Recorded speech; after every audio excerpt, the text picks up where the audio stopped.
En el nombre del Padre, del Hijo, del Espíritu Santo. Amén. Amén. Ven, Espíritu Santo, llena los corazones de tus fieles y enciende en ellos el fuego de tu amor. Envía tu Espíritu y todo será creado, y renovarás la faz de la tierra. Oh Dios, que has iluminado a tus hijos con la luz del Espíritu Santo, haznos dóciles a tu Espíritu para obrar rectamente y gozar siempre de tu consuelo. Por Cristo nuestro Señor. Amén. En el nombre del Padre, del Hijo, del Espíritu Santo. Amén. Entonces, vamos a darle la bienvenida a nuestro profesor Elías Delgado. Buenas noches, profesor. Muy buenas noches. ¿Se me ve, verdad? Sí, sí. Buenas noches. ¿Qué tal? Muy buenas noches. Vamos a comenzar. La vez pasada iniciamos a ver a Sócrates. Hoy vamos a ver a uno de sus grandes alumnos. Vamos a ver ahora a Platón. Platón es uno de los filósofos clásicos que no ha pasado de moda. Se mantiene hasta el día de hoy. Siguen habiendo investigaciones sobre él. Sigue diciéndonos algo a la sociedad actual. Es decir, muchos lo consideran todavía que Platón es el gran gestor del mundo occidental. Nosotros cuando nos referimos a Occidente, los historiadores suelen decir que es en Grecia donde se gesta la cultura occidental. Por eso dicen que si lo hubiesen una vez invadido los persas y lo hubiesen dominado a los griegos y lo hubiesen aplastado, nunca hubiese nacido ya después un mundo occidental como el que vivimos ahora. Estos son los grandes hombres que se han puesto a pensar sobre cómo el hombre tiene que llevar una vida buena, una vida digna. Entonces, hoy vamos a ver a este grande que sigue hablándonos.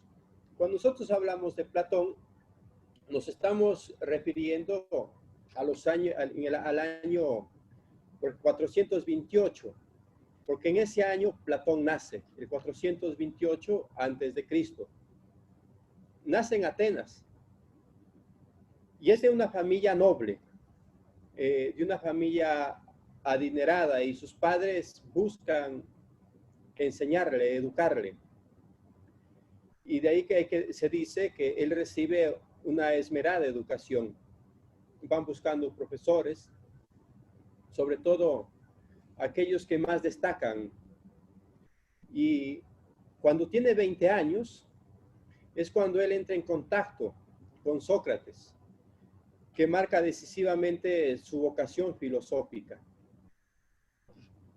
A partir de ahí, de los 20 años, Platón acompañará a Sócrates todos los días para escuchar sus lecciones.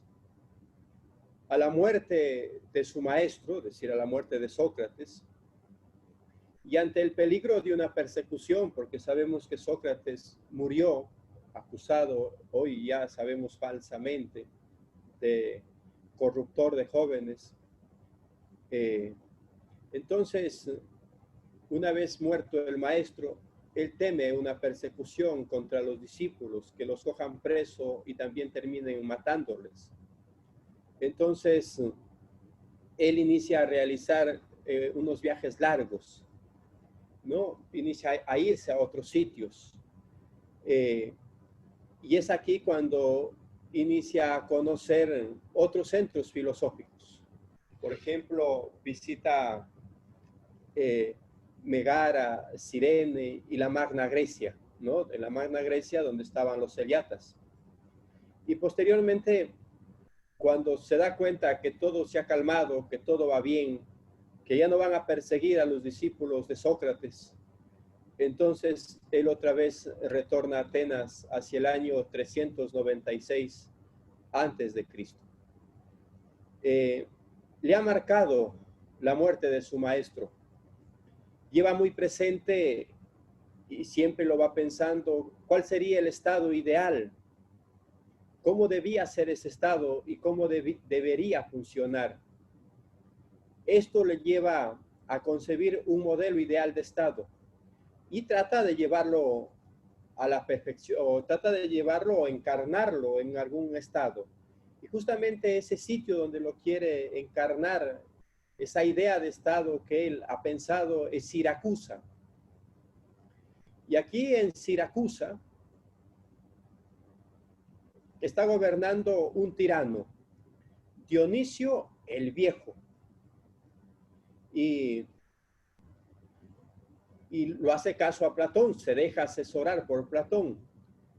Pero las cosas políticas no van tan bien marcadas, de tal manera que le sale mal el asesoramiento, cae en desgracia. Entonces lo que hace Dionisio el Viejo es venderlo como esclavo.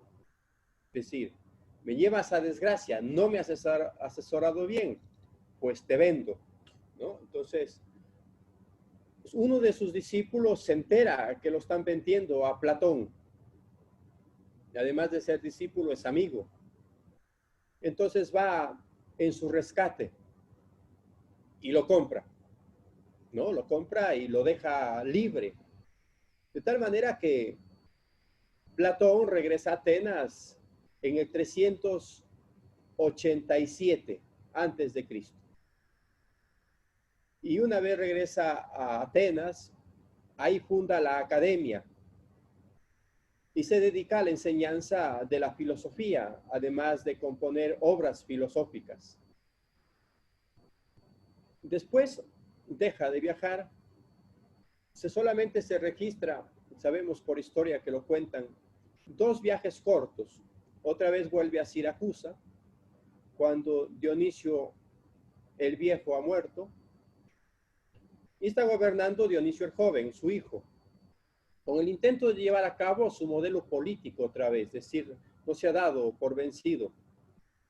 Pero cuando inicia a asesorar, unos dicen aquí que Dionisio el Joven era un inexperto y que no hacía del todo caso a Platón, entonces no dependía tanto ya de Platón. Pero de todas maneras se molesta otra vez Dionisio el Joven contra Platón, y Platón se da cuenta que peligra su vida, porque si fracasa en el estado que quiere llevar a cabo, y entonces pagará con su vida ese fracaso. Entonces otra vez regresa a Atenas. Después de ahí permanecerá siempre en Atenas, no volverá a salir hasta su muerte, que es en el 347 antes de Cristo. La producción filosófica de Platón es muy abundante y es escrita todas sus obras en forma de diálogos. ¿Por qué lo escribe en diálogos? ¿Por qué no simplemente como un texto, verdad? Como hoy, por ejemplo, cualquiera que escribe el tema y sobre ese tema habla y se desenvuelve, ¿no? De acuerdo a su pensamiento.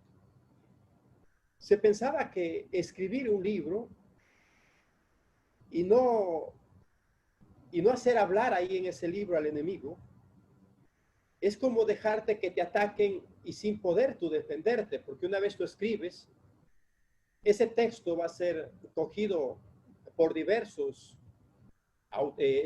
lectores, y estos lectores pueden tener diversas interpretaciones. Y estas interpretaciones pueden llevar uno a no comprender bien tu doctrina, por tanto, atacarte, o simplemente a difundir una doctrina que no es adecuada. Entonces, la mejor forma se ve en estas épocas para escribir es un diálogo. ¿Por qué? Porque se pone por una parte al enemigo y por otra parte está el autor. el enemigo lo ataca por todos los flancos. Por ejemplo, en el diálogo El Sofista o en el Protágoras, ¿no? En el Protágoras está Protágoras también, que es sofista, y por otro lado está Platón, pero que Platón, recuerden que al que lo hace dialogar no es él, no aparece Platón como el dialogante, sino lo hace dialogar a Sócrates. Entonces, en Sócrates Platón expresa su pensamiento. Y entonces Protágoras lo ataca por todas partes, ¿verdad? Lo ataca. Y Platón, en voz de Sócrates, se defiende de todos los ataques. De tal manera que no deja, si quiere, ni un resquicio para que el otro lo pueda atacar. Es decir, no deja enemigos de espalda para que después lo puedan atacar. Trata de responder a todas las preguntas que lo pueden hacer. Se adelanta incluso que ni siquiera les ha ocurrido al enemigo, pero él piensa que después lo pueden hacer. Entonces, así, en un diálogo, uno va cerrando todo el debate, de tal manera que el que escribe la obra siempre resulta ganador. Entonces, en este caso, pues, en todas estas contiendas y batallas, Platón sale ganando, ¿no? Pero ya saben que lo hace hablar a Sócrates, ¿no? Pero Sócrates se ha muerto. Entonces, por eso se escribe en forma de diálogo, para que no dejemos ni un ápice a que el enemigo nos pueda atacar. Porque si escribes un libro, ¿verdad? Sin defensa, simplemente los pones, entonces te pueden decir un montón de cosas de ese libro y tú no hay forma que lo defiendas porque no estás. Eso, por ejemplo, cuando Agustín también escribe diálogos, las confesiones, él se da cuenta que lo leen y no lo van entendiendo bien y eso hace que él diga al final que va a alargar la obra porque no hay forma de que se defienda. Además dice, pues estoy confesando ante Dios, no ante ustedes, ¿no? Pero esa es la cuestión. Ahora, ha sobrevivido todas sus obras de Platón, ¿no? Como escritor es brillante y domina a la perfección el arte poético. De ahí que haga concordar mucho las terminaciones de sus diálogos, ¿no? Y además pone mucho simbolismo en sus obras. Por ejemplo, cuando está hablando de la idea del bien, ¿qué es el bien? Entonces se pone a pensar en el sol y dice, alumbra por todas partes y a todas partes con la misma intensidad. Así es el bien. Esto después lo toma Protágoras, por ejemplo, en el siglo ya segundo al tercero en el cristianismo, para poner este ejemplo también de Dios, para decir que está en todas partes, ¿no? Como la luz del sol. Así Dios está en todas partes sin mermar, sin disminuir, a todos alumbrando. Entonces, utiliza simbolismos, a veces con mitos sugestivos, y ahí va expresando su pensamiento, un pensamiento profundo, porque él ha tratado de llegar hasta lo más profundo de la cuestión epistemológica, metafísica. Es el primer filósofo que al afrontar los problemas trata de organizar las soluciones en un sistema filosófico completo y coherente. Es decir, todos los filósofos de atrás tratan de dar respuestas, pero aún no hacen un sistema organizado, mientras que Platón logra hacer un sistema organizado y completo dentro de una filosofía, de un modo de concebir las cosas y de mirar el mundo. Y por tanto, a cada problema encuentra una respuesta oportuna y adecuada en todo ese conjunto de su sistema de pensamiento. Entonces, por tanto, podemos decir que Platón es un filósofo maduro, es un filósofo que ha producido ideas ya, ¿verdad? Y es uno de los grandes. ¿Cuál es, así en general, su filosofía? ¿Cuál es el problema general de su filosofía? ¿De qué trata? El testimonio que lo da, y pienso que es muy bueno, es el de Aristóteles. Recuerden que Aristóteles es discípulo de Platón. Aristóteles, cuando está hablando en la metafísica, en el libro 1, habla de su maestro, habla de Platón. Y cuando se refiere a Platón, dice, su filosofía sigue, en la mayoría de los casos, la de los pitagóricos. Es decir, va siguiendo a los pitagóricos. ¿Y en qué lo sigue? Sobre todo en la cuestión de la antropología y en la cuestión del alma, ¿no? Y entonces Platón sigue concibiendo que el cuerpo es cárcel del alma y que el alma tiene que tratar de liberarse del cuerpo. Por tanto, en Platón, ¿el hombre qué es? El hombre es su alma, solo su alma, no su cuerpo. Entonces, el hombre no es como nosotros lo concebimos. Para nosotros, ya los cristianos, para nosotros el hombre ¿qué es? El hombre es alma y cuerpo. Y esperamos también la venida de nuestro Señor Jesucristo y resucitaremos, de verdad, nuestros cuerpos resucitarán y se unirán a nuestras almas. No, en Platón no. En Platón el hombre es solamente su alma. El cuerpo es una cárcel en la cual ha caído, ¿no? El alma, cuando se ha distraído contemplando las ideas y ha caído a este mundo sensible. Entonces de aquí sigue toda una filosofía, vamos a decirlo así, ascética, de purificación del alma. Pero no solamente se queda ahí en Pitágoras, no, tiene también sus propias ideas. Platón trata de repensar al hombre. Además, sigue a la escuela itálica, ¿no? A la de Parménides, es decir, en Parménides lo que fija es el mundo de las ideas, que nada, ahí no pasa, ¿no? Lo que se mantiene, lo que está siempre, lo que permanece siempre. Es el mundo real. Este mundo sensible es un mundo imaginario, es un mundo de la opinión, mientras allá está el mundo de la ciencia. Platón, dice Aristóteles, se familiarizó desde niño con la mentalidad de Cratilo y fue partidario de la doctrina de Heráclito.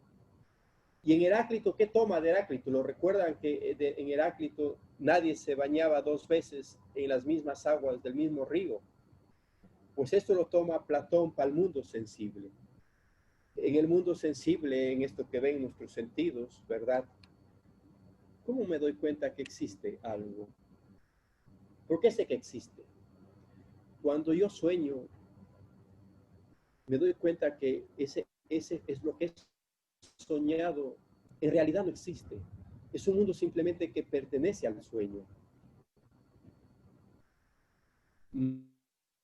Más me doy cuenta que existen las cosas porque de alguna manera entrar a ese mundo a través de mis sentidos externos. Sé que ese mundo existe porque por el testimonio, va a decir Platón, de mis sentidos externos. Pero este testimonio que me dan de esta realidad es que es mutante, es que cambia continuamente, es que no permanece. Hoy está y mañana no está. Entonces, si es así, para Platón aquí pone a Heráclito así. Entonces, si vamos así, en el mundo de las ideas lo pone a Parménides, donde nada cambia. Recuerden el Parménides, el ser es el ser y no cambia, permanece. Mientras que Heráclito todo cambia. Entonces el mundo sensible. Y así vamos viendo que Platón va haciéndose 2 mundos, que lo vamos a ver a continuación. Un mundo inteligible que no cambia y un mundo sensible que cambia continuamente, que continuamente fluye. Y sobre mientras que en el mundo inteligible es posible la ciencia. ¿Y por qué es posible la ciencia en el mundo inteligible? Porque ahí todo permanece. Y la ciencia tiene que permanecer. Poniendo un ejemplo ya contemporáneo, porque no lo pone Sócrates, pensando ya en esta perspectiva. Imagínense ustedes que el agua a los 100 grados. Imagínense que hoy hierve a los 100 grados, mañana a los 110 y pasado mañana a los 50 grados. Si todo fluye, no. Porque después no vas a saber a cuántos grados va a hervir. Pero si siempre es fijo, siempre es permanente, entonces puede hacer una teoría. Y sobre esta teoría, fijar las bases. Y sobre estas bases, y entonces, y sobre esta ciencia descansa el pensamiento humano. Y aquí descansa también el pensamiento. Y por eso el sabio tiene que saber las causas. Porque justamente cuando sabe las causas, entonces sabe el fundamento. No puede cambiar, permanece. Entonces, ese es en el mundo inteligible, ¿no? Mientras que en el mundo sensible no hay ciencia. Va a decir Aristóteles, siguiendo leyendo la metafísica, dice Aristóteles, por otra parte, puesto que la doctrina de Platón no se extiende de ninguna manera al estudio de la naturaleza total, es decir, toda la naturaleza, no, sino se mantiene tan solo en la esfera de lo moral, aunque en este terreno tendiera a la investigación de lo general y fue el primero que tuvo la idea de dar definiciones de las cosas. Platón, aprobando la manera de pensar de Sócrates en su búsqueda primaria de lo general, pensó que las definiciones debían recaer sobre toda clase de seres que no fuesen los seres sensibles, ya que era realmente imposible dar una definición común a una serie cualquiera de seres sensibles, que siempre están en mutación. Y así llamó a estas cosas que no cambian y donde están el nombre de las cosas sensibles, el mundo de las ideas. Eso es el testimonio que da Aristóteles de su maestro Platón, ¿no? Diciendo quién es Platón para él. Este es Platón para Sócrates. Y eso es verdad. Eso es verdad. Ahora, si es así, entonces, ¿qué hay que decir de Platón de manera general en cuanto a su filosofía? Que Platón prosigue la obra de rehabilitación de la moral iniciada por Sócrates. Es decir, continúa la obra de su maestro, pero su reflexión filosófica no se agota en el campo del obrar moral, sino que se extiende y se amplía a la espera también del ser y del saber. Es decir, quiero saber qué es el ser, pero por otra parte también quiero saber qué es conocer. Cuando yo digo que conozco, que sé de algo, ¿qué es verdaderamente lo que sé? ¿Qué es verdaderamente lo que conozco? Porque alguien puede decir que conoce, pero en realidad no conoce. ¿No? Porque, por ejemplo, el error es eso. El error, cuando uno cae en error, es que él piensa que lo que sabe o lo que conoce, eso es la verdad. Pero en realidad no lo es. Y por eso ha caído en error. Y es más, si se cerrase en este error, no compartiese su conocimiento, sino que se cierra ahí, se hace amigo del error y enemigo de la verdad. Por eso el filósofo no puede ser un hombre cerrado en sus ideas. El filósofo tiene que compartir sus ideas. Tiene que hablar con los demás. Tiene que ser un hombre social, hablante, político. Y así sus ideas tienen que meterse en debate con los demás y confrontarse para saber si lo que él piensa, lo que él conoce es verdad o se ha equivocado, ¿no? Y si está en la verdad, pues la verdad no se impone, la verdad se propone y el sabio lo sigue, el necio lo odia. Entonces, ha ampliado, no se ha quedado Platón solamente en la moral, se ha extendido al ser, a la metafísica, ¿verdad? ¿Qué es el ser? ¿Y qué es el saber? En la elaboración de sus pensamientos tiene en cuenta las tendencias filosóficas de sus predecesores griegos. Es decir, no parte de cero, parte de esa tradición griega, de los pensadores que le han precedido. De Pitágoras, lo habíamos dicho ya con Aristóteles, acepta el dualismo antropológico, es decir, alma y cuerpo. Dualismo. ¿Por qué dualismo? Porque el alma está sometida al cuerpo y son dos sustancias distintas, que no son las mismas, no dos sustancias distintas. El cristianismo no acepta el dualismo, acepta la dualidad. Y la dualidad es que el alma es una sustancia incompleta y el cuerpo también una insustancia incompleta. Y al unirse forman una sola sustancia. Mientras que en Platón no, es el dualismo, ¿no? Y esto se ha seguido hasta hoy, incluso en algunos pensadores, ¿no? Dualistas, donde el alma y el cuerpo son dos sustancias distintas. Y su teoría sobre la inmortalidad del alma, ¿no? Que lo veremos también después y cómo lo fundamenta. De Heráclito toma la realidad sensible y está en incesante cambio, ¿no? Todo cambia. De los Heliatas toma las cualidades del ser y ahí funda la ciencia universal. De los filósofos pluralistas que lo vimos, también toma Platón su doctrina, sobre todo para tratar de explicar el mundo sensible. Pero del que más toma Platón para hacer filosofía es de Sócrates. Sobre todo el problema que más le preocupa, que es el problema ético. Y de alguna manera también el problema político. Porque la política mucho depende de la ética del quien hace la política. Y ahí que un político tiene que ser formado éticamente bien. Y el detalle es que cuando la filosofía se hace de lado, entonces no es posible fundar una ética. Y además la ética tiene que estar fundado en algo firme, en algo que permanece, que no cambia. Por tanto, y hoy, por ejemplo, estamos tan mal porque la ética es relativista, ¿no? Relativa. Y entonces lo que es bueno para mí no puede ser bueno para ti. Y entonces esto frustra todo. Tiene que estar sobre un fundamento, sobre algo que no cambia.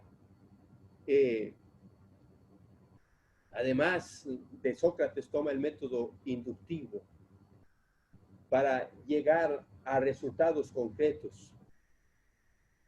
Y también coge de Sócrates la inducción, y que habíamos tratado, ¿verdad?, sobre valores universales, de validez universal. Platón da respuesta a las cuestiones, por ejemplo, de los conceptos universales. Cuando nos referimos a conceptos universales, son aquel concepto que engloba a muchos. Vamos a decir, por ejemplo, hombre. Hombre es un concepto universal. Hombre no existe. Tú nunca te vas a topar con el hombre. Tú te topas con Juan, te topas con Pedro, te topas con un Matías. Estos son sumados, ¿verdad? Son hombres. Es decir, o ellos personalmente son hombres. Y sumados son los hombres, ¿verdad? Hombre. Que es un concepto abstracto. Trata de dar una solución a estos conceptos universales que engloban a todos. Además, va a decir que estos universales tienen una consistencia real y separada, ¿no?, del mundo sensible y del mundo concreto. Y para eso él va a hablar, ya le dijimos, de dos mundos, de un mundo sensible y de un mundo inteligible. Y cuando nosotros hablamos de un mundo sensible y un mundo inteligible, aquí en Platón se va a tratar de hablar entonces en la teoría del conocimiento también de la dualidad platónica. Y la dualidad platónica es que existe un mundo de las ideas y un mundo sensible, que lo vamos a ver a continuación. Ahora, Platón, ¿tiene una evolución en su pensamiento o es que se mantiene el mismo? En los filósofos van diciendo su doctrina, van analizándolo, van poniéndolo otra vez a crítica, van descubriendo nuevas cosas. Por tanto, podemos decir que en Platón podemos encontrar hasta 4 periodos de su pensamiento. Un periodo, el primer periodo lo podemos llamar el periodo socrático. Y lo llamamos periodo socrático porque aún es joven y sigue casi al pie de la letra a Sócrates. Es más un difusor de las ideas de Sócrates que un pensador de sus propias ideas. Y eso lo vemos en sus diálogos, ¿no? En sus primeros diálogos. Y en esos diálogos lo que trata de resaltar sobre todo es la figura de Sócrates. Y trata de convencer en esos escritos a los atenienses que Sócrates era bueno y que lo mataron por ser bueno y lo mataron porque buscaba el bien. Me hace recordar a Cristo que también lo mataron por hacer el bien, ¿no? Entonces a Sócrates lo matan por hacer el bien. Las obras más destacadas de esta época es la Apología de Sócrates, que es muy bonita, les recomiendo leerlo.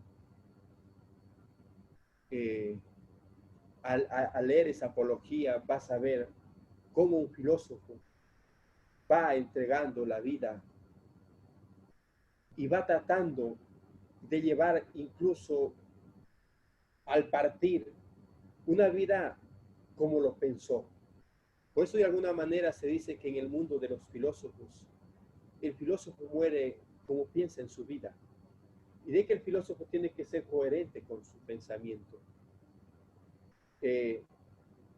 Además de la Apología de Sócrates, escribe el Critón, otro diálogo, Lacates, otro diálogo, el Ión, otro diálogo, Lisis, Carmides y Eutifrón.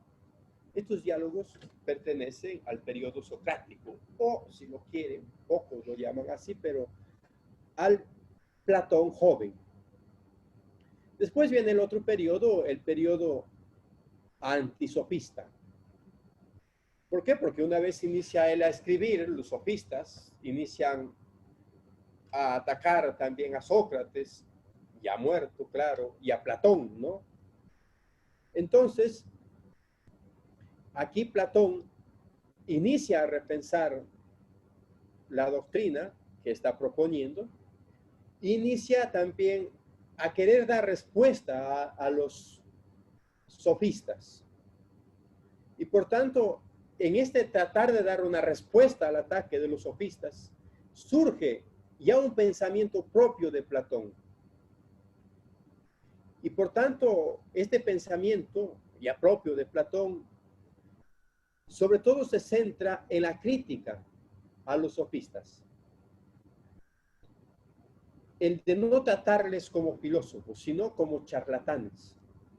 El no tratarles como sabios, sino más en el mundo de los ignorantes, de los que piensan que saben, pero no saben nada, de los que se jactan que saben, pero en realidad no saben.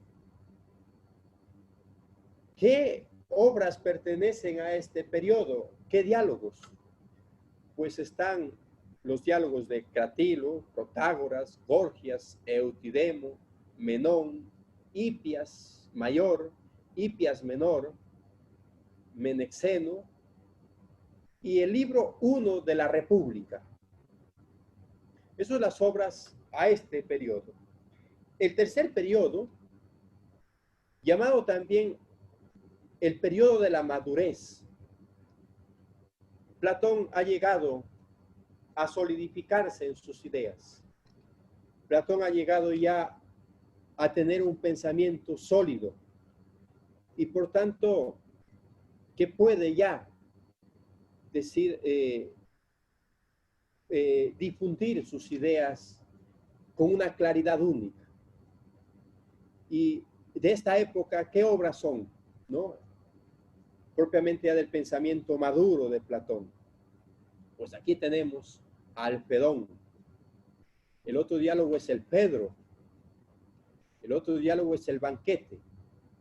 Y el libro de la República, del libro 2 al libro 10. Entonces, así el libro de la República va escribiéndolo durante largo periodo de su vida, ¿no? Después, el cuarto periodo está el periodo de su senectud, de su vejez. En este periodo de su vejez, él lo que va a hacer es ya no tanto escribir, sino sobre todo someter a crítica, o si quieren, a revisión su filosofía precedente. Es decir, todo lo que ha dicho, si está bien. Además, sobre lo que ha escrito, otros lo han leído y se han hecho una concepción de la filosofía de Platón. Entonces, es lo que va a tratar ya en este filósofo de su, es decir, ya de viejo Platón, es de responder a las interpretaciones que han hecho de él, pero también a las respuestas que él mismo ha dado. En este periodo, los diálogos que destacan es el Parménides,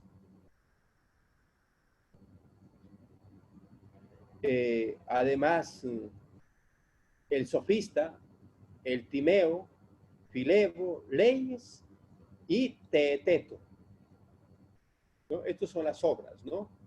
Esto es lo que podemos decir así en general de la biografía de Platón y de sus obras.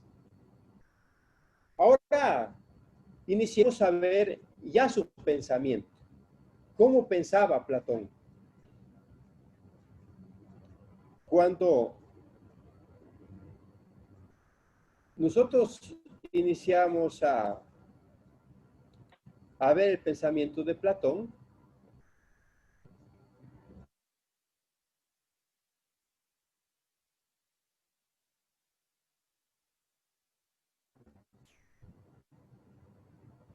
es el pensamiento dualista que tiene los dos mundos. Y cuando nosotros hablamos de los dos mundos, estamos hablando del mundo de las ideas y del mundo sensible. Entonces, es el primer tema filosófico que vamos a ver en Platón. Así lo llaman, los dos mundos. Es común hablar de eso. Y para iniciar a ver cómo concibe la realidad Platón, es decir, si a Platón le preguntamos cómo percibe la realidad, él va a responder. Y donde nos va a responder es en su diálogo del Fedón, en el número 78. En ese diálogo, él presenta ahí a dos dialogantes. Por una parte está Sócrates y por otra parte está Cebes. Entonces, Sócrates está respondiendo a Cebes. Y dice Sócrates, ¿quieres que admitamos dos especies de realidades, una visible y la otra invisible? Es decir, ¿quieres que admitamos dos tipos de realidades? Una que es visible a los ojos, a los sentidos externos, y otra que es invisible a estos sentidos externos. Cebes le dice, admitamos. Y entonces Sócrates dice, y que la invisible siempre se encuentra en el mismo estado, mientras que la visible nunca está en el mismo estado, sino que siempre es cambiante. Y se les dice, también admitamos. Entonces, aquí ya vemos con claridad que Platón, presentando a estos dos dialogantes, está admitiendo dos mundos. Uno que cambia y el otro que no cambia.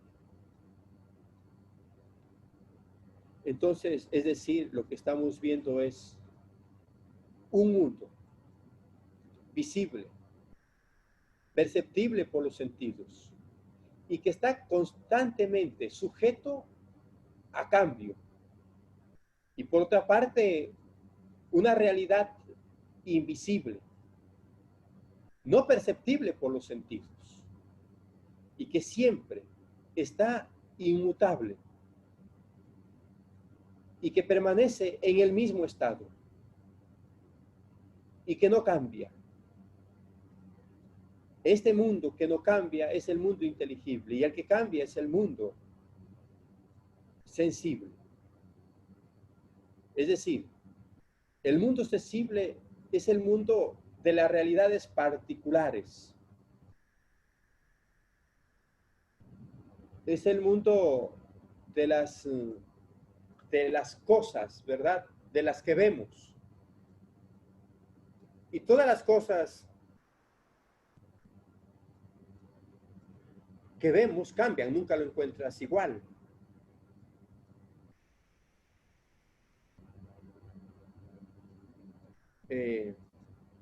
Y por otra parte está el mundo de la realidad en sí. Es decir, el mundo donde todo subsiste.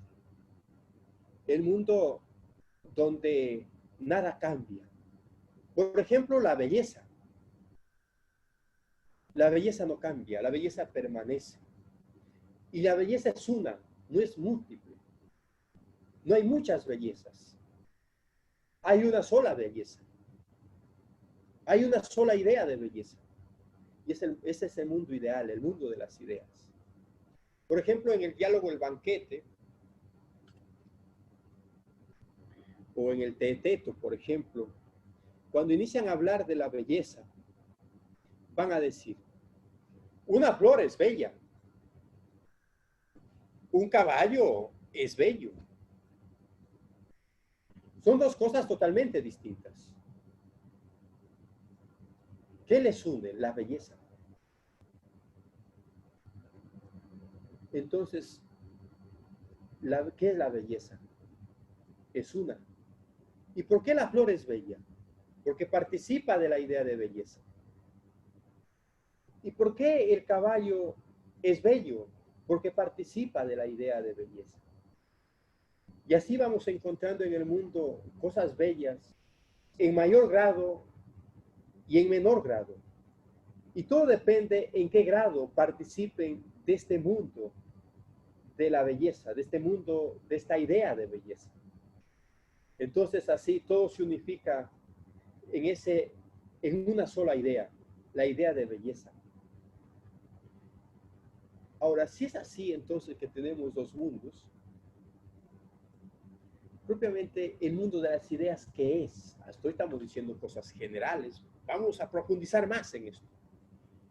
¿Qué puede ser este mundo de las ideas? ¿Cómo concibe Platón este mundo ideal? Porque esto es fundamental saberlo. Hay cosas, nosotros estamos, por ejemplo, en constante cambio también, nuestro cuerpo. Diciendo en un lenguaje actual, contemporáneo, no permanecen en nosotros nuestras células, aquellas con las cuales hemos nacido. Ya la hemos cambiado muchas veces. Las células de las manos no son las mismas las que nací y las que tengo ahora. Pero no por eso dejo de decir que esta mano ha dejado de ser mi mano. ¿Qué es lo que ha permanecido ahí?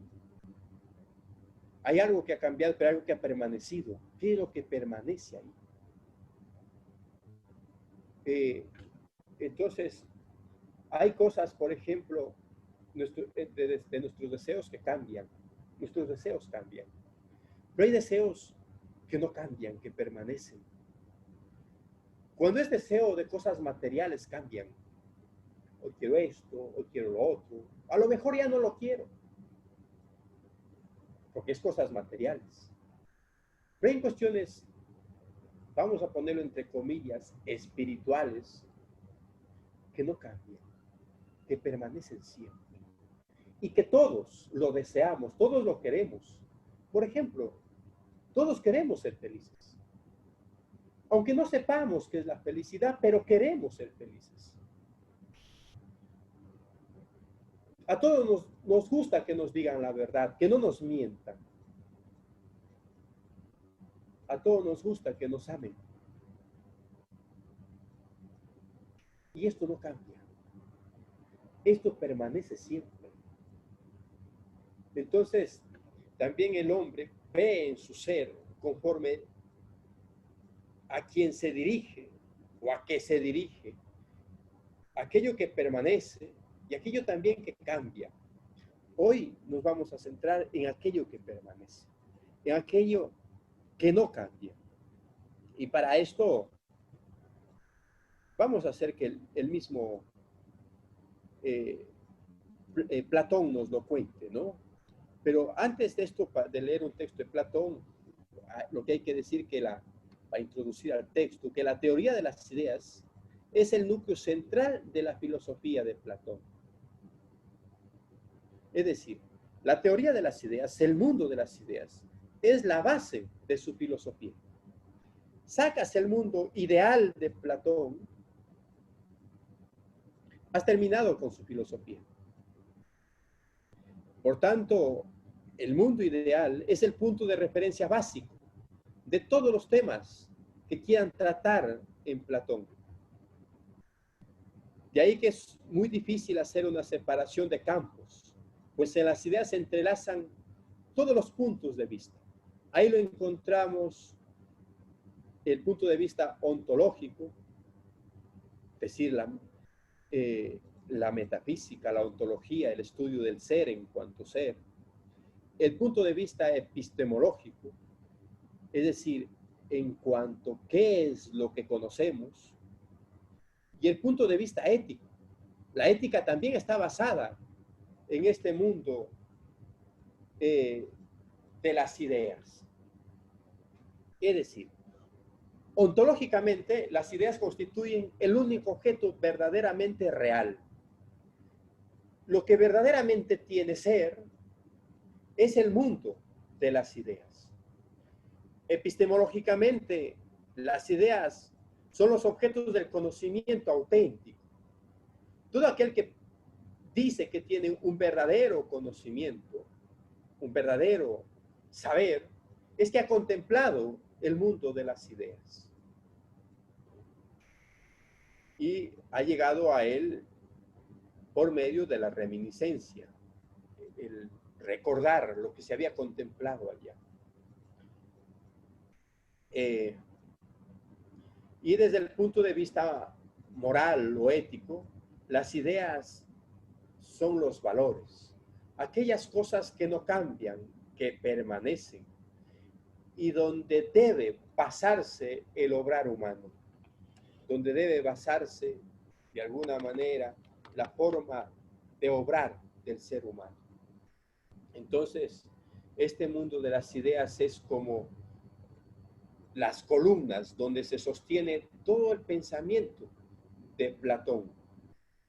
¿Qué entiende Platón por idea? ¿Qué es Platón ideas? En griego es eidos. ¿Qué entiende por Platón? ¿Qué entiende por idea? ¿Qué entiende por eidos? Lo primero que hay que decir que para Platón las ideas no son simples conceptos mentales. Eso hay que descartar. No es lo cuando tú dices, me surgió una idea. No, eso no está pensando. Porque si es que te surgió una idea, es un simple concepto mental. Y esa idea que te ha surgido es algo que tú lo has generado. Por tanto, el padre de esa idea eres tú. Para Platón, las ideas son entidades subsistentes, tan fijas y reales, que para que el hombre conozca tiene que basar su pensamiento ahí en las ideas. Por tanto, no es que me surgen ideas, es que descubro las ideas a través de la contemplación. Por ejemplo, en el Parménides, o el libro de las ideas, también lo llaman algunos, pero es sobre en el diálogo con Parménides que escribe Platón, ¿verdad? En ese diálogo. Pues aquí Platón lo hace dialogar a Sócrates con Parménides. Y entonces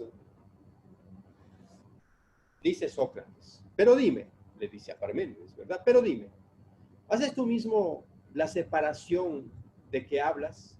Esto es, ¿dejas a un lado las formas mismas y a otro lado aquello que participa de ellas? ¿Te parece a ti acaso que la semejanza es algún ser con independencia de la desemejanza? ¿O piensas que el mundo sensible y el mundo inteligible son dos entidades y que el mundo sensible se basa en el mundo inteligible? Y dice Parménides, desde luego que sí, ¿verdad? Es decir, admite esto. Y afirmas también, preguntó Parménides, refiriéndose a una forma en sí, si de lo bello, del bien y de todas las determinaciones análogas existe una idea que no pasa, que permanece siempre. Y contesta Sócrates, pues eso afirmo. Y sigue diciéndole Parménides, admites por tanto una forma del hombre separada de nosotros y de todos los hombres que nosotros constituimos. Esto es una forma en sí del hombre, o una forma, por ejemplo, del fuego o del agua. Entonces, dice, pues sí, es decir, ¿por qué un perro es perro? Porque participa de la idea de perro. ¿Por qué el hombre es hombre? Porque participa de la idea de hombre. ¿Por qué una flor es flor? Porque participa de la idea de flor. ¿Y por qué una piedra es piedra? Porque esa piedra participa de la idea de piedra. Si es así, entonces, para cada cosa, de cada cosa que vemos en el mundo sensible, existe un fundamento en el mundo de las ideas. Dicho de otra forma, el mundo sensible es una copia del mundo inteligible. ¿Y quién ha hecho esta copia? El demiurgo. El demiurgo ha contemplado las ideas allá y ha visto la materia sin forma, pura materia, sin ninguna forma, caos. Y entonces el demiurgo ha cogido como una cora, un recipiente, y ha puesto ahí esta materia, y ha cogido el mundo de las ideas y los ha mezclado, y ha hecho así una copia para cada idea. De tal manera que allá hay yo soy copia de una idea que hay allá. Y por tanto, el auténtico hombre no es este de acá. El auténtico hombre es el que está allá en el mundo ideal. Y esto es muy importante para el cristianismo después. ¿Por qué? Porque recuerde lo que Dios primero nos piensa. Me parece que está en el libro de Jeremías. Antes que estuvieses en el vientre de tu madre o antes que te concibiese, yo te había pensado, yo te había conocido ya, es decir, ya te había concebido en mi mente. Por tanto, nosotros lo que queremos hacer de nosotros es aquello que está en la mente de Dios. Si es así, entonces, mi continuo obrar es tratar de perfeccionar este ser concreto con aquella idea de que Dios tiene de mí. Ese es para el cristianismo. Y tratan de decir, y de ahí que Ranner diga que entonces hay pequeños destellos de verdad. Aquí vemos un destello, es decir, una forma ventana, ¿no? Entonces es lo que está pensando Platón. Hay un mundo ideal y un mundo, es decir, es un mundo material, pero una materia sin forma. El demiurgo coge y le da a la materia una forma, porque idea también se dice sinónimo de idea en Platón, pues forma.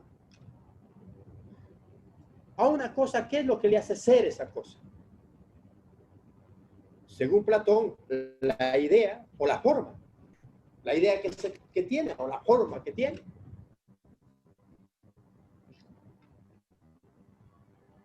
Una gallina es gallina por la forma que tiene.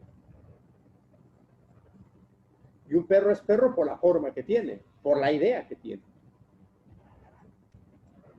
Entonces, y esa forma, esa idea que tiene, es aquella que está en el mundo ideal, en el suprasensible, por encima de lo sensible. Ahí está la forma.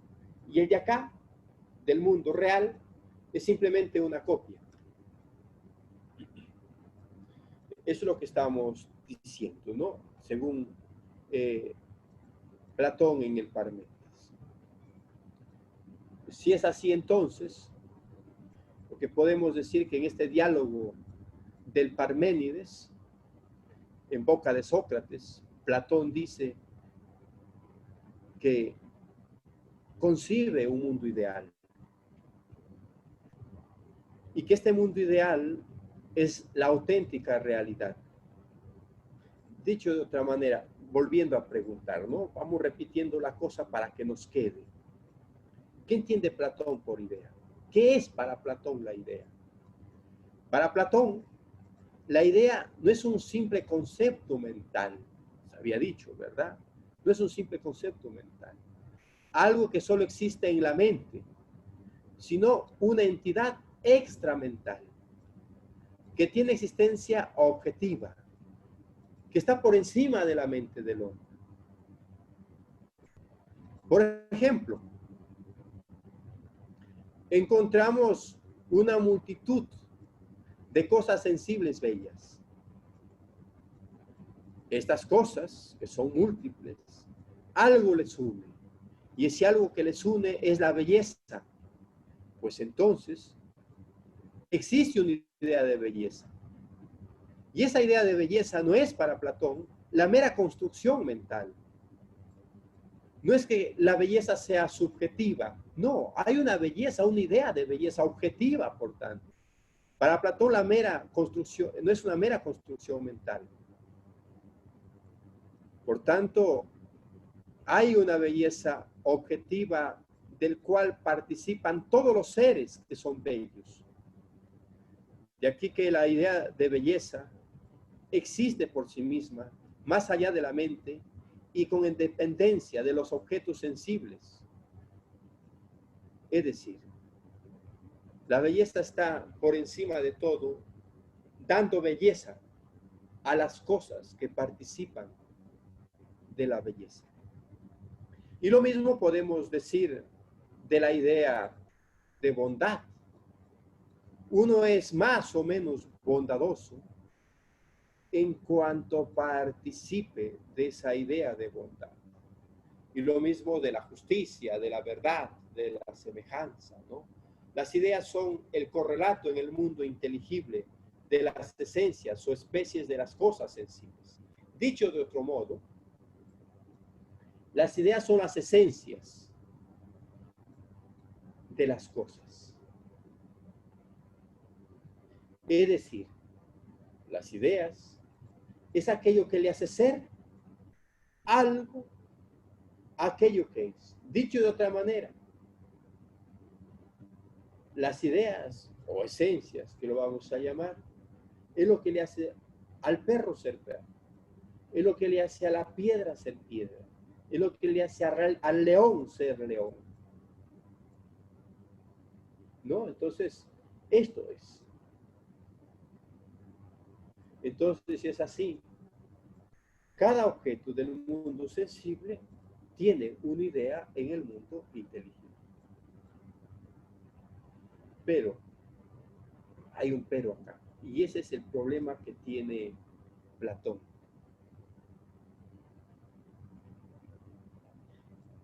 ¿Cómo hacer con las cuestiones lógicas, con las cuestiones de entrelazar ideas, cuestiones propias del pensamiento?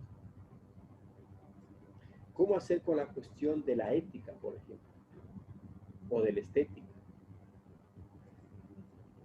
Aquí Platón da simplemente ejemplos, tratando de decir que si hay un mundo ideal, pero que sería muy difícil que todos lo captasen.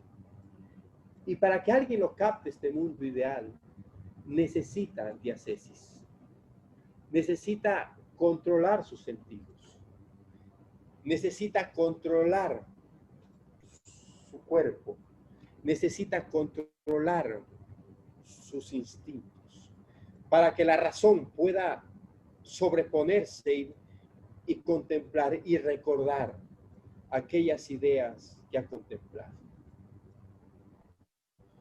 Y una vez recuerde, entonces se da cuenta que hay un caballo, por ejemplo, en cuanto a idea. Dicho de otra forma, cuando uno, por ejemplo, yo les digo, piensen en caballo. Y si ustedes han pensado en un caballo, ¿ustedes qué han pensado? Simplemente un caballo. Pero más no han pensado cuánto medía, qué color tenía, cuánto pesaba. No. Has pensado en un caballo. Si has pensado propiamente en el caballo, estarías pensando como en la idea que lo hace al caballo ser caballo. En Aristóteles va a ser distinto esta cuestión, porque esto Aristóteles lo va a pensar de otra manera. Y justamente aquí Aristóteles tiene otra forma, otra teoría del conocimiento. Y es aquí cuando Aristóteles va a decir que él prefiere ser amigo de la verdad que amigo de Platón, ¿no? Pero eso después. Pero esto sirve mucho, es decir, debe haber un primer conocimiento, es decir, una primera idea donde sobre esa idea se formó todo. Esto nos sirve a los cristianos para explicar nuestra fe. Sirve un montón porque Dios primero lo piensa al mundo y después lo ejecuta en un solo acto y lo crea todo, ¿no? En un solo acto. Pero eso es posterior, ¿no? Cuando ya los cristianos tratan de servirse de esta filosofía para poder explicar su fe. ¿Cuáles son las características fundamentales de estas ideas, ¿no? Que estamos tratando de hablar, ¿no? Las ideas que están en el mundo suprasensible. ¿Cuáles son las características? La primera característica de este mundo ideal es que las ideas son las causas de las cosas. Es decir, todo lo que encontramos acá se ha producido de acuerdo a una idea a una idea del mundo sensible, del mundo suprasensible. Entonces, las ideas son las causas, son las gestoras de todo lo que existe, ¿no? De todas las cosas. Otra característica de las ideas es que las ideas son inmutables. No cambian, permanecen. Y solo son captables por el entendimiento. Solamente la razón puede captar al mundo de las ideas, no los sentidos. Es decir, las ideas son inmutables, no pasan, no mueren, por ende son eternas, no crecen ni decrecen, por ende no cambian. Si es así, entonces, para que se dé todo esto, necesariamente tienen que ser simples. Y si son simples, no son compuestas. Y si no son compuestas, no se dividen. Y si no se dividen, entonces son fijas. Y por ende siempre son idénticas a sí mismas, son únicas, incondicionadas y además son absolutas. Y solo se puede captar por el entendimiento o por la inteligencia a través del raciocinio. El mundo de las ideas o el mundo inteligible es el mundo real, es el mundo verdadero. Si conoces el mundo de las ideas, si lo has llegado a contemplar, entonces podemos decir que conoces la verdad. Platón, por ejemplo, explicando la República, pone un bonito ejemplo, el de la caverna. En una caverna, ¿verdad? Hay una caverna. Y hay unos hombres que están atados en esa caverna, mirando al fondo de la caverna. Esa caverna tiene un sitio, una puerta por donde entra la luz. Y hay cosas que caminan por esa puerta, ¿no? Que pasan por esa puerta, por esa entrada de luz. Y conforme van pasando, pues van reflejando una sombra. Esos hombres que están contemplando la pared y viendo las sombras de lo que pasa, pues están ahí encadenados mucho tiempo.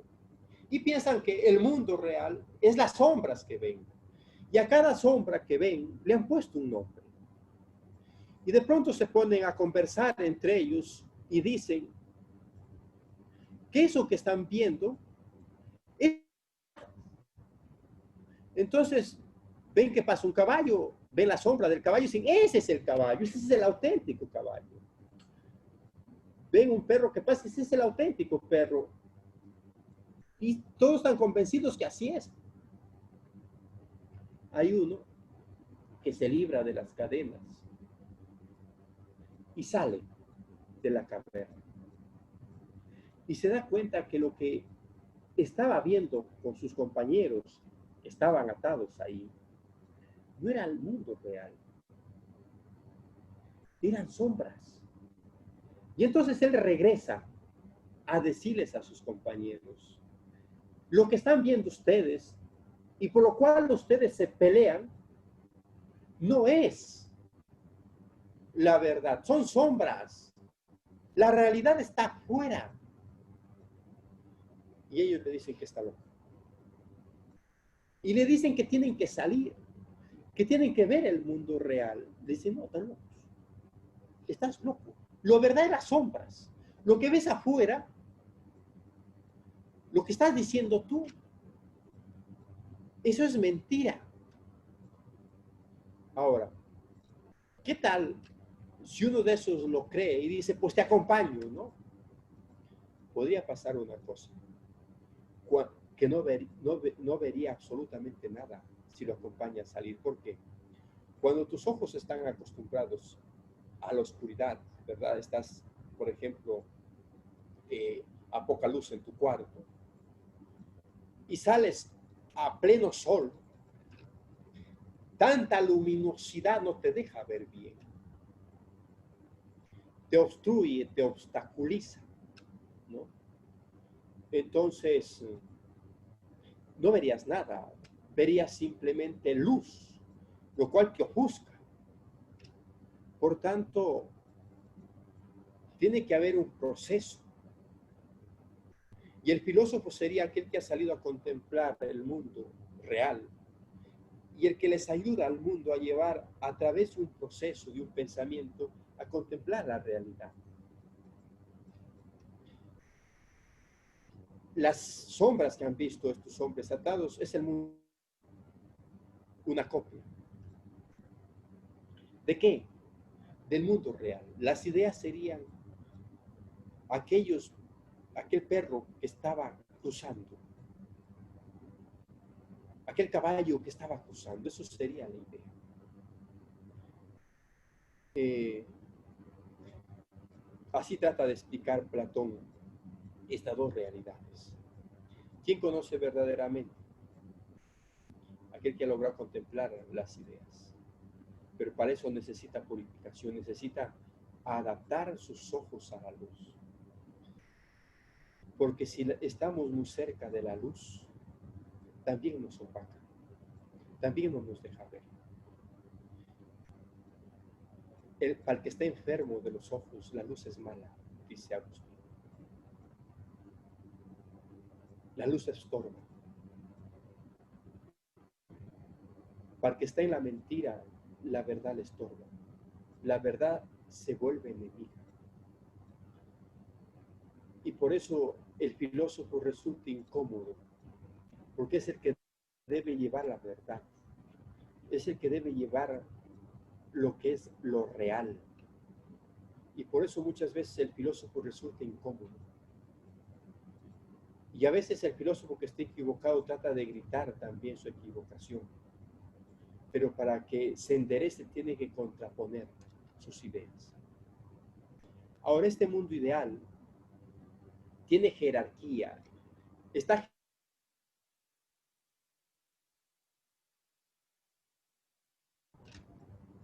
No es que las ideas están ahí en el mundo suprasensible de cualquier forma, no.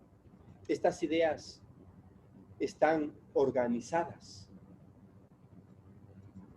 Eso Platón lo hace notar, por ejemplo, en el libro de la República, en el número 517. Ahí está hablando un poco de las ideas.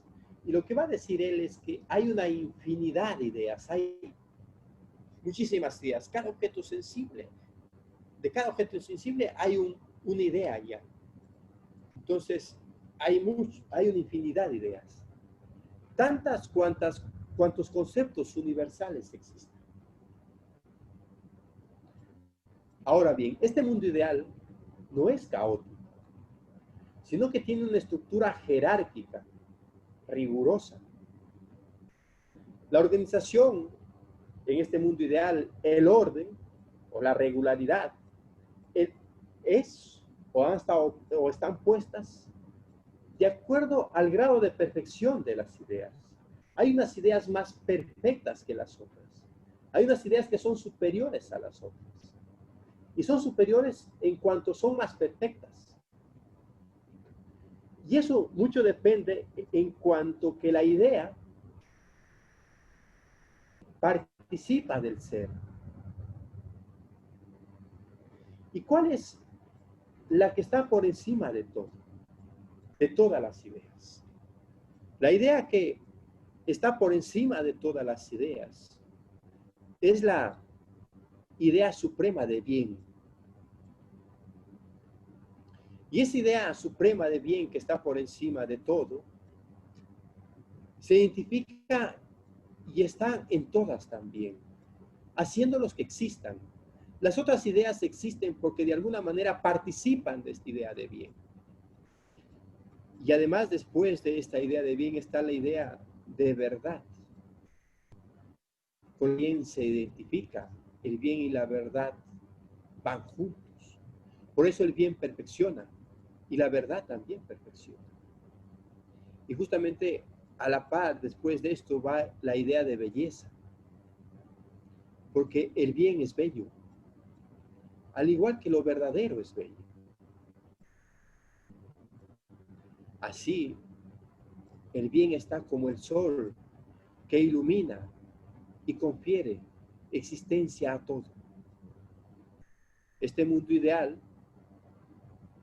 no solamente tiene un carácter ontológico, sino también un carácter epistemológico, es decir, que el conocimiento se basa en esta realidad. Aquí se basa el conocimiento. Si es así, entonces hay un mundo ideal en el cual todo está ahí fijo. Y ahí se basaría el conocimiento. Por otro lado, está el mundo sensible. El mundo sensible, ¿cómo lo piensa Platón? Ya hemos dicho cómo lo piensa el mundo ideal, el mundo de las ideas. Ahora, ¿cómo piensa Platón en el mundo sensible? Hay que decir que para Platón, el mundo sensible es la segunda clase, si quieren, de realidad. Es la realidad que perciben los sentidos, no la inteligencia, sino los sentidos. Y por tanto, este mundo sensible es engendrado y está en continuo devenir y es semejante tan solo a la primera realidad, a las ideas. Es solamente semejante a las ideas. No es la realidad, es copia de la realidad. Dicho de otra forma, me surge ahorita, es como una foto. Es la foto, por ejemplo, de mi abuelita, ¿no? O de mi mamá. La foto no es mi mamá en tanto tal, no es que aquí está mi mamá y lo abrazo. No, la foto es una representación de mi madre. Es una imagen de mi madre. Así es el mundo sensible. Como una foto de las ideas. Y el que diga que no, diría Platón, está errado, ¿no? La auténtica filosofía es esto. En el Timeo, por ejemplo, Platón trata de explicar el origen del mundo sensible. ¿Cómo se originó este mundo sensible? Distingue para esto, para ver cómo se origina el mundo sensible, Platón distingue tres clases de ser. Por una parte está lo que nace o es engendrado, el mundo sensible. Por otra parte está aquello a cuya semejanza es engendrado este mundo sensible, es decir, por otra parte está el mundo de las ideas. Y por último está aquello en que nace o es engendrado y aparece el lugar o el receptáculo donde se hace este mundo sensible. Ahora, es difícil dar una definición a cada uno de estos mundos, pues no es solo del todo, no es tan claro en Platón tampoco. Él lo que va a dar es posibles ejemplos, ¿no? Ya lo he dicho en la caverna, ¿no? Utiliza esto. Se trata, por tanto, de comprender en esa simbología qué sería esto. Pero lo que hay que decir es, lo que sí es claro en Platón, es que el mundo sensible es fruto, por un lado, de la necesidad. ¿Necesidad de qué? De la propia materia. Es decir, de la materia originaria, caótica e informe. Y por otro lado, de las ideas que actúan como modelos. Es decir, ¿cómo así se da? ¿Cómo así aparece el mundo sensible? Por una parte está la necesidad de este mundo material, de la materia informe, de la materia que está en un caos caótico. Y por otra parte está de que estas ideas están como modelos, pero ¿modelos de qué? Entonces, cuando el demiurgo ve estas dos, y por tanto que se necesitan la una a la otra, pues los junta, ¿no? Por tanto, para que algo lleve o lo traiga a la existencia de a este mundo sensible, necesitamos un arquetipo, necesitamos un arquitecto, si quiere, o necesitamos un principio ordenador, alguien que copie, alguien que plasme, ¿no? Tiene El molde tiene la idea, que sirve como molde. Y por otra parte tiene esa cuestión informe. Necesita juntarlo. Y ese que lo junta es el demiurgo. Así soluciona el problema Platón, pensando en un demiurgo. ¿Qué es el demiurgo? ¿Cómo entender al demiurgo? Para Platón, el demiurgo es un ser divino, inferior en perfección al mundo de las ideas. Es decir, el mundo de las ideas son superiores al demiurgo. Pero el demiurgo también es eterno, también es inmutable, inteligente, pero sobre todo es bueno. No es un principio creador, así como lo pensamos nosotros en el concepto judeocristiano, ¿verdad? De la creación ex nihilo o de la creación hecha de la nada. No, porque para Platón la creación que surja de la nada es absurda. La creación de la nada solamente surge en el pensamiento judeocristiano. No, para Platón el demiurgo es un principio ordenador, que tomando a las ideas como modelos ejemplares y teleológicos, ¿verdad? Como fines, a partir del elemento primigenio y amorfo, pero también eterno, configura todas las realidades sensibles y las organiza según el mismo orden racional. Y los organiza de la misma forma que él lo concibe.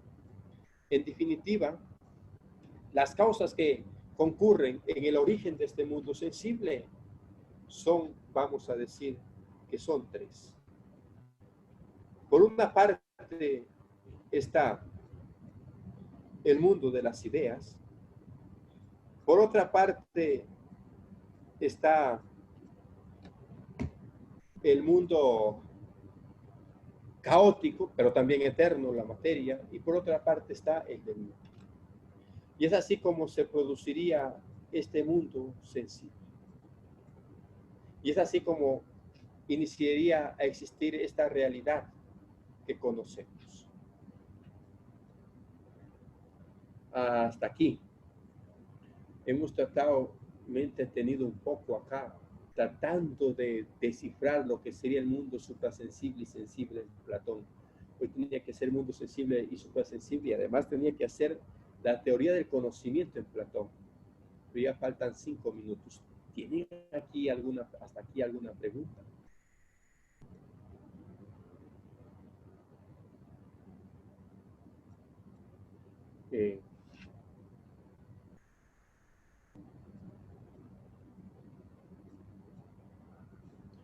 No hay ninguna.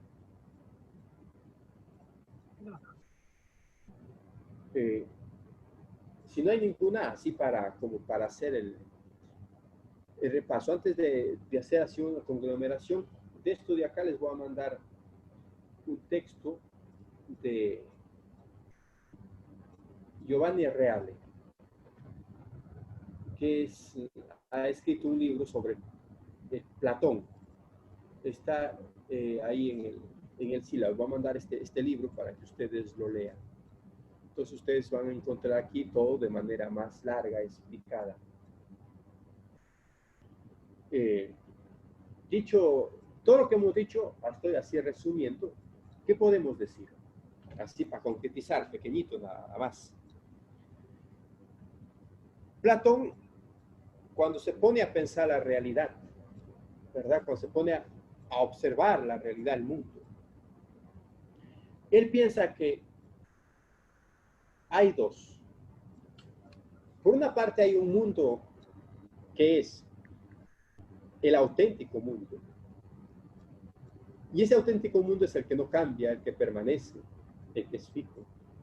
Y ese mundo es el mundo ideal, el mundo de las ideas. Y por otra parte está el mundo sensible, el mundo que cambia, el que no permanece, el que está en continuo movimiento. Y este mundo sensible es copia del mundo inteligible. ¿Y cómo se produce este mundo sensible? Porque hay un ser bueno, bondadoso, divino, llamado de mí, y que cogería, lo dice así, sería como la materia prima, la materia informe, sería como barro, el barro sin forma, ¿verdad? Que lo agarra y justamente toma ese barro y le da el modelo de acuerdo a una idea. Y entonces, así nace nuestro mundo sensible. Y así, cada mundo sensible hay una copia allá en el mundo inteligible. Y para llegar a contemplar esto, necesitamos que nuestros sentidos no se sobrepongan a nosotros. Necesitamos silencio. Necesitamos concentrarse. Necesitamos, además, ascesis. ¿Qué pasa cuando uno se pone a pensar? Inmediatamente viene un montón de ideas. Te pones a pensar y de pronto surge una idea, surge otra idea, surge y nunca te has puesto a pensar. Nuestro mundo actual se ha olvidado del pensamiento especulativo y mucho se ha centrado en el pensamiento práctico, en el pragmático, en el qué hay que hacer. Muchos nos pensamos simplemente en el mundo sensible y no pensamos en el mundo inteligible. Y esto es lo que nos llevaría a deshumanizarnos también. Y de ahí que el filósofo es aquel que debe gritar, porque es el que lleva la verdad. De ahí que para Platón también el filósofo es como el tábano, que les dije de Sócrates, ¿verdad? El que estaría como incomodando a los demás, haciendo que se pregunten sobre la autenticidad de las cosas. Entonces, eso rescataríamos de esta parte. Espero que les haya gustado y además que les invito a leer más cosas de esto. Les enviaré un libro de esto para que lean. La próxima trataré de acelerar más para acabar con Platón, porque si no me voy a quedar a medias si me han dicho que les presente a todo Platón. Así que la próxima aceleraré. Gracias, muy buenas noches. Había creo una pregunta en el chat. A ver, no me di cuenta. Así. Las ideas no ocupan espacio. Vamos a ver de más arriba. Así, de las notas escritas les dije que les voy a enviar. Las ideas no ocupan espacio. No. Las ideas no ocupan espacio. ¿Por qué? Porque si las ideas ocupasen espacio, entonces el detalle es que tendríamos que tener más ideas. O mejor, mientras más ideas tengamos, más enorme sería nuestro cerebro. Claro, más ideas, más crece mi cerebro. Y no es así. Por eso es que las ideas no son materia.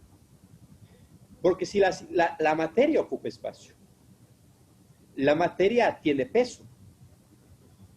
Porque si no, por ejemplo, si la materia ocupase espacio y peso además, pues basta saber cómo alguien sabe más. Sencillo, cojo su cabeza y lo peso. Y de acuerdo pese y qué grande sea su cabeza, digo que ocupa o no ocupa espacio. No. Es más, hay una idea de espacio. Entonces, así las ideas no ocupan espacio. Los animales tienen ideas. Miren a la cuestión acá. Esta es una cuestión fundamental. Estamos en Platón, recuerden. En Platón vamos a llegar a la clase posterior, pero yo les adelanto porque creo que las próximas para hablar Platón, he dicho que tengo que acelerar hoy un poco, me he detenido. Hemos dicho que Platón cree en la reencarnación. Y si yo soy un hombre filósofo, entonces mi alma, al liberarse de mi cuerpo, se va al mundo de las ideas y se queda ahí contemplando las ideas hasta que hay un cierto descuido y cae otra vez a reencarnarse. Pero si yo no me dedico al pensamiento, a la cesis, ¿verdad? Entonces mi cuerpo domina mi alma. Entonces mi alma se degenera y se reencarna en un animal. Una vez mi alma reencarnada en un animal, ese animal no tiene la capacidad para que se produzca ahí la reminiscencia, el recordar.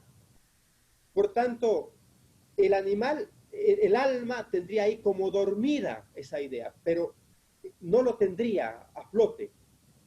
Dicho de otra manera, el animal no tiene la capacidad para que surjan ahí las ideas. Miren, yo no podría pasar, por ejemplo, diciendo, lo dice Nietzsche, tratando de explicar a mi perro metafísica o cualquier curso, porque sé que no lo entiende.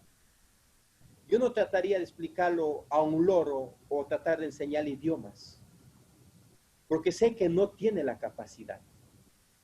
Porque la forma en la que ha caído no le da. Entonces, los animales, el alma lo tiene las ideas.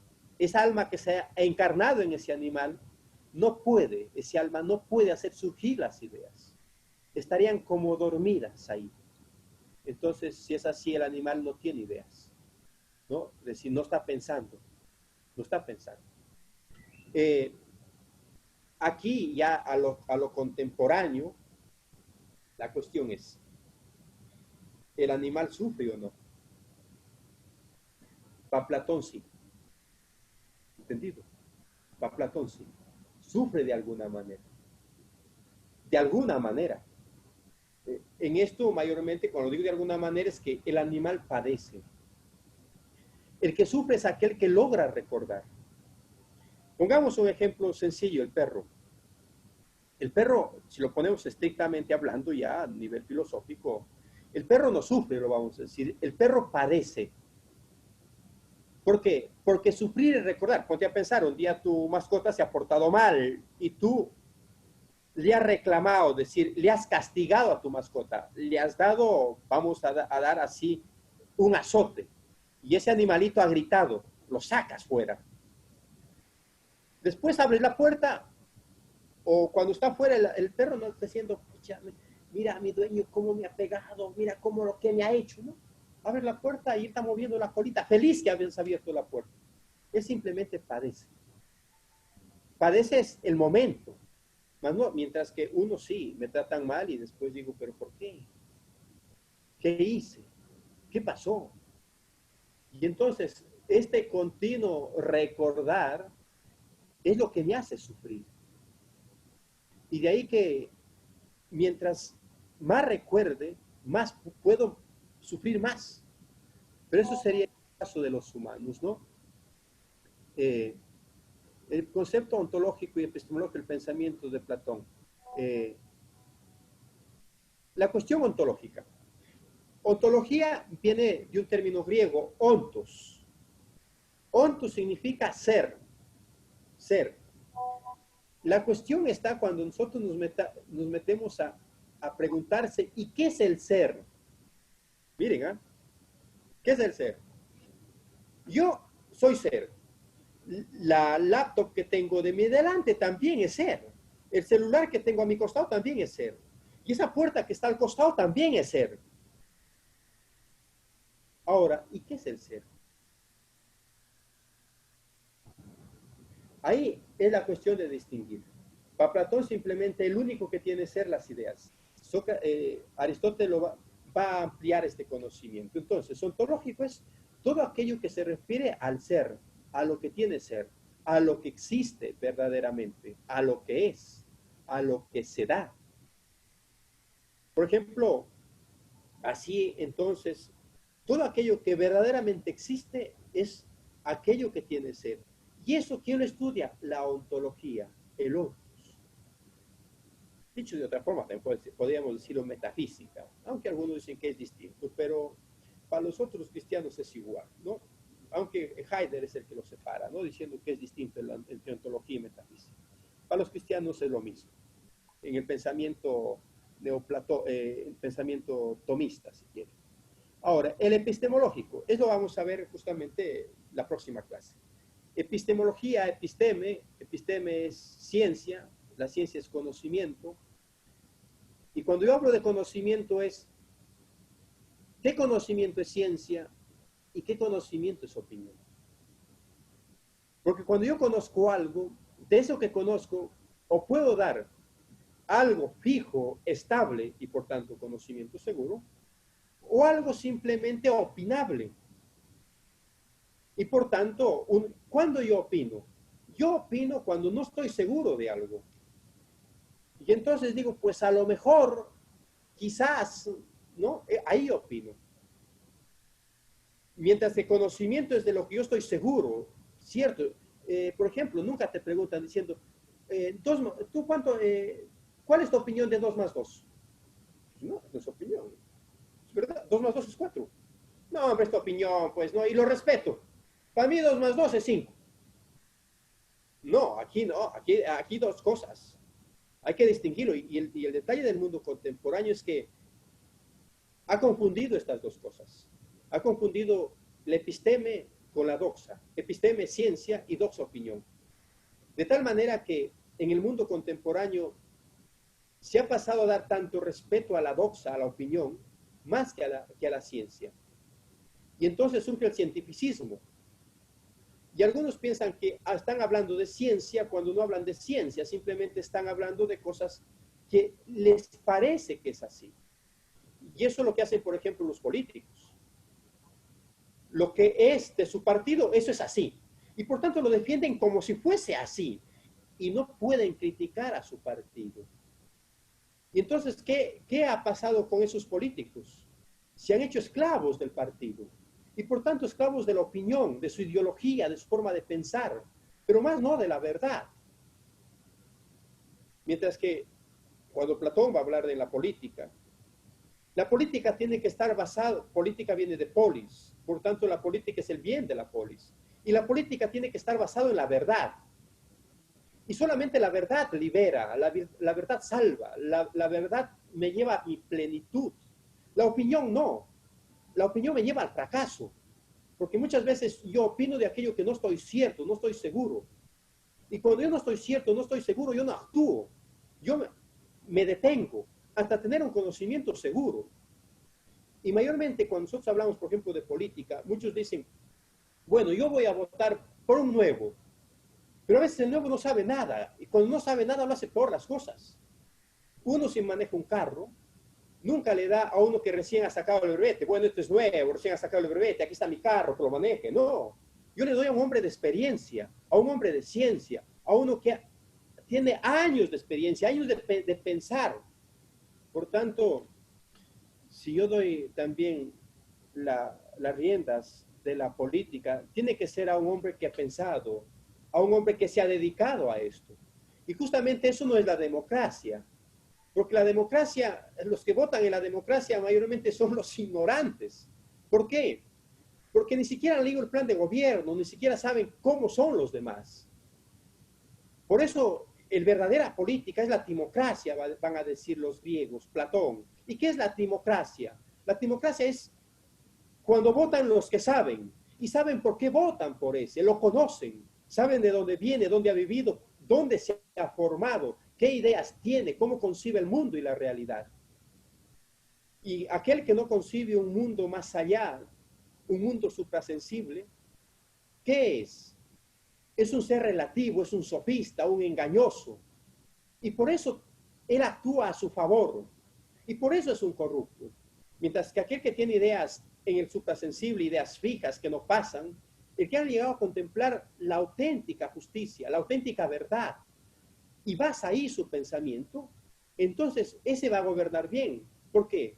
Porque va a preferir la muerte a torcer la idea de justicia, porque él su vida lo va a basar en la justicia y prefiere morir. Y por eso justamente el buen político muere, y cuando muere por la justicia, muere como un héroe. Y por eso debe ser recordado, porque aún en el peligro no se ha dejado torcer por la opinión, porque ha conocido el mundo ideal. ¿Y quién es este político? Es el que ha contemplado la episteme, el mundo de las ideas. Y justamente, ¿quién es ese? Es el filósofo. Entonces, desde esa perspectiva, para Platón, el filósofo es el auténtico gobernante. Y por eso el filósofo no debe dejarse llevar por la pasión. Al filósofo le debe regir el pensamiento, el episteme. Por eso el filósofo debe mantenerse también sereno en la adversidad, en el sufrimiento. Como debe mantenerse sereno también cuando todo le va bien. Por eso el filósofo no se jacta. El filósofo es humilde. Porque él se recuerda mortal. En palabras de Agustín, hombre soy y entre hombres vivo, y nada del humano me es ajeno. Y por tanto debo cuidarme de mí mismo, pero también de los demás. ¿Para qué? Para llegar a un mundo cada vez ideal y un mundo mejor. Entonces, eso sería. El episteme lo vamos a hacer en la próxima clase, porque si no me voy a detener y pasamos la hora. Muchísimas gracias. Espero que hayan disfrutado de la clase y hasta la próxima. Gracias. Muchas gracias. Muchas gracias, profesor. Muchas gracias. Muy interesante, gracias. Sí, agradecemos mucho. Muchas gracias. Elías. Muchas gracias. Vamos a dar gracias al Señor en el nombre del Padre, del Hijo, del Espíritu Santo. Amén. Te damos gracias, Señor, por los beneficios que nos has dispensado. A ti que vives y reinas por los siglos de los siglos. Amén.